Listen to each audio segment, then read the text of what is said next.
السلام عليكم صاحبي الصوري وهذا ملك استاد شوكتان waxaan doonaynaa muuqaal yaro gaaban halkan idinkula wadaago haddii la ka dhigo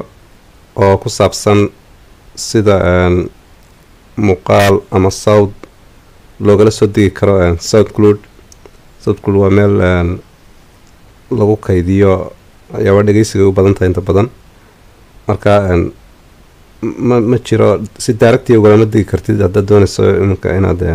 kala degto oo download garaysato macluumaadka ku jira marka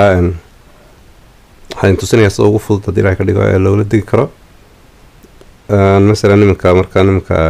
dhegeysigan aan soo galo ma jiro meel downloading ah oo aan kala degi karo kuma jiro xagga geeska dansiyaagna kuma jiro laakiin qaabka ugu fudud ee loola degi karo waxa weeyaan inaad qaadato inaad horta sidan la samayn karaa inaad sharing tiraahdo kadibna aad meelaha kale midiyahaaga aad kusii share karaysato waad awoodi kartaa haddaad doonayso computerkaaga inaad kula degtana waxaad samayn kartaa halkan ay ku qoran tahay copy link ayaad click siinaysaa ama halkan sare laftigeeda ayaad ku dhufanaysaa linkiga qaybtiisa sare kadibna copy baad dhahaysaa kadibna tab cusub baad furanaysaa oo ah haddaan weliba kusii tuso intan unbaa ku qoraysaa kadibna waxaa kusoo baxaya qaybahan oo dhan baa kusoo baxaya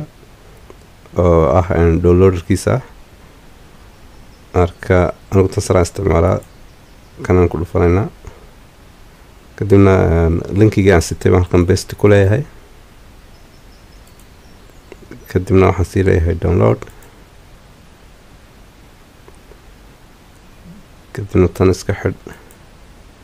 mar labaad haddana download sii dhe okay soo degay maasha allah saasaa computerkaaga kuugu soo degayaa sidaa iyo daawasho wanaagsan thank you very much